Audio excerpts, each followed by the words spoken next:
Welcome students on my science classes. Please subscribe my channel and press the bell icon. और अगर आपको video पसंद आती है तो उसको जरूर लाइक करें, लाइक करना ना भूलें। तो आज का जो हमारा टॉपिक होगा वो केमिस्ट्री 12th क्लास केमिस्ट्री से है, फर्स्ट यूनिट का। आज हम जो टॉपिक पढ़ेंगे फर्स्ट यूनिट में वो यूनिट सेल क्या होती है और कितनी तरह की यूनिट सेल होती है एक सॉलिड क्रिस्टल के अंदर, उसके बारे में हम पढ़ेंगे। तो students, let's start our topic. तो सबसे पहले बात है यूनिट सेल। यूनिट सेल क्या होती है? किसी लैटिस का वो छोटा सा भाग जो बार बार रिपीट होके पूरा एक क्रिस्टल स्ट्रक्चर बना देता है, उसको क्या कहते हैं? यूनिट सेल कहते हैं। ये एक यूनिट सेल है जो बार बार रिपीट होती है और रिपीट होके क्या बना देती है? एक क्रिस्टल लैटिस बना देती है। डेफिनेशन देख लीजिए। It is a smallest portion, वो छोटा सा भाग किसी क्रिस्टल लैटिस का, विच रिपीटेड, जो बार बार रिपीट होता है अलग अलग डायरेक्शन में, और जर्नेट द एंटायर लैटिस, और इस प्रकार से पूरे लैटिस का क्या बना देता है? स्ट्रक्चर बना देता है। अब बात आती है कि एक यूनिट सेल को हम कैसे करेक्टराइज कर सकते हैं, कैसे उसको डिफाइन कर सकते हैं। तो एक जो हमारी यूनिट सेल होती है उसके अंदर एज होती है, ये क्या है? इसकी एजेस है। तो ये जो एजेस हैं इसकी, ये क्या हो सकती हैं? एक दूसरे के परपेंडिकुलर हो भी सकती हैं और नहीं भी हो सकती हैं। जरूरी नहीं है ये कंडीशन कि ये परपेंडिकुलर हो या ना हो। तो dimension, it's dimension along 3 axes A, B and C। A, B and C हमें पढ़ा है 3D स्ट्रक्चर क्या होता है, जो तीनों डायमेंशन में हो। तो वो कह रहा है कि ये जो एज है वो परपेंडिकुलर होगी या नहीं होंगी, कोई कंपल्सन नहीं है। हो तो भी ठीक है, ना हो तो भी ठीक है। दूसरा जो कैरेक्टरिस्टिक्स है जो जिससे हम इसको डिफाइन कर सकते हैं, इसके 6 पैरामीटर है। कौन कौन से 6 पैरामीटर हैं? एक तो ये एजेस हो गई, A, B और C, ये एजेस हो गई। दूसरे 3 क्या हैं? जो ये एजेस आपस में एंगल बनाती हैं, ये एंगल अल्फा, ये एंगल क्या है? बीटा, और ये एंगल क्या है? गामा। तो ये 6 की 6 पैरामीटर हैं, A, B, C और अल्फा, बीटा और गामा। तो इस तरीके से एक यूनिट को क्या किया जा सकता है? कैरेक्टराइज किया जा सकता है, उसको डिफाइन किया जा सकता है। इसके बाद बात आती है कि हमारी जो यूनिट सेल है उसको 2 भागों में बांटा गया है। कौन कौन से 2 भाग? Primitive unit cell. Primitive unit cell कौन सा होगा?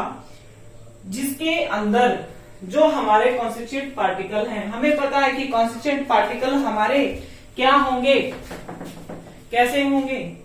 कॉन्स्टिट्यूएंट पार्टिकल आइंस भी हो सकते हैं, मॉलिक्यूल भी हो सकते हैं, एटम भी हो सकते हैं, किसी भी प्रकार के हो सकते हैं।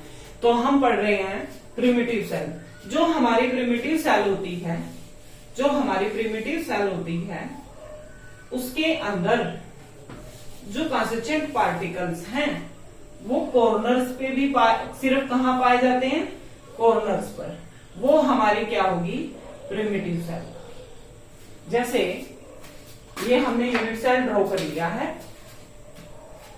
अब ये कॉर्नर है, इन कॉर्नर पे क्या है? ये कॉन्स्टिट्यूएंट पार्टिकल मैंने लगा दिए हैं इस प्रकार से। तो जो ये कॉन्स्टिट्यूएंट पार्टिकल्स हैं, ये क्या बनाते हैं? ये कौन सी प्रकार की सेल बनाते हैं? प्रिमिटिव यूनिट सेल बनाते हैं।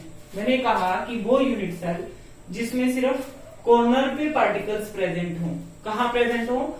सिर्फ कॉर्नर्स पे। तो उसको क्या कहेंगे हम? प्रिमिटिव यूनिट सेल कहेंगे।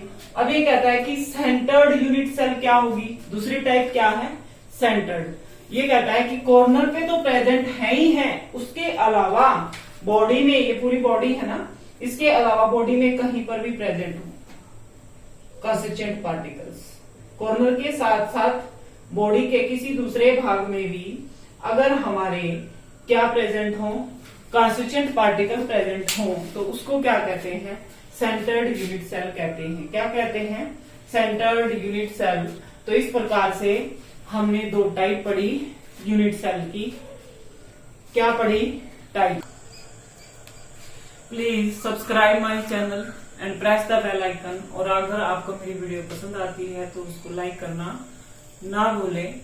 तो अभी हमने टाइप पढ़ी थी एक यूनिट सेल की। अब हम पढ़ेंगे कि सेंटर्ड यूनिट सेल जो होती है वो 3 टाइप की होती है।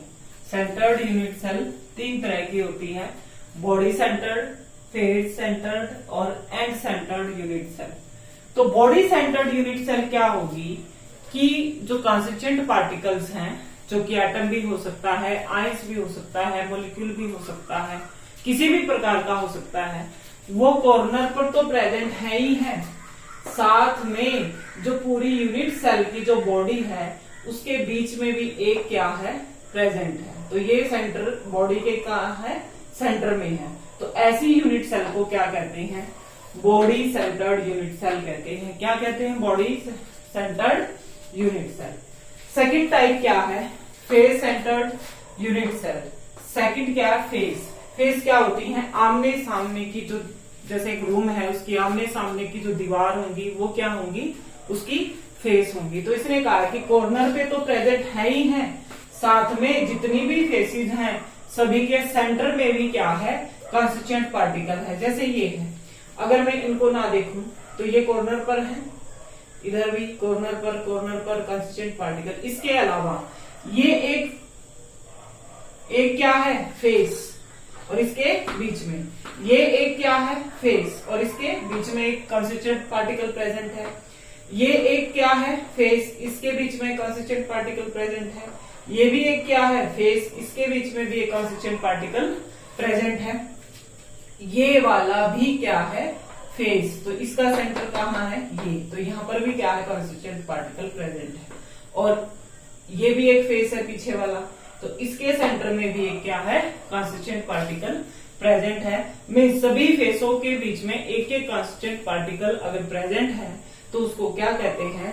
Face centred unit cell. क्या कहा जाता है? Face centred unit cell. Third type की बात करें तो end centred unit cell. End centred unit cell क्या है कि दो अपोजिट फेसिस पर कॉन्स्टिट्यूएंट पार्टिकल प्रेजेंट हो, कॉर्नर पर भी प्रेजेंट हो, लेकिन उसके अलावा जो दो अपोजिट फेस, मान लो एक छत है और एक फर्श, दोनों एक दूसरे के क्या है? अपोजिट, तो उनके ऊपर भी क्या है? कॉन्स्टिट्यूएंट पार्टिकल प्रेजेंट हो। जैसे कि ये कॉर्नर पर प्रेजेंट है, तो ये एक फेस, इसका अपोजिट कौन सा है? सामने वाला। तो इन दोनों के बीच में भी क्या प्रेजेंट है? कॉन्स्टिट्यूएंट पार्टिकल प्रेजेंट है। तो ऐसी यूनिट सेल को क्या कहते हैं?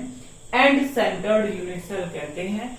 तो ये हमने सेंटर्ड यूनिट सेल के बारे में डिस्कस किया, उसकी टाइप के बारे में डिस्कस किया। आगे जो टॉपिक आएगा उसमें हम इनकी मेजरमेंट को पढ़ेंगे, सभी एज और एंगल्स की मेजरमेंट को।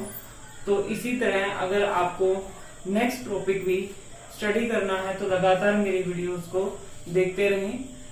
Thank you for watching my videos.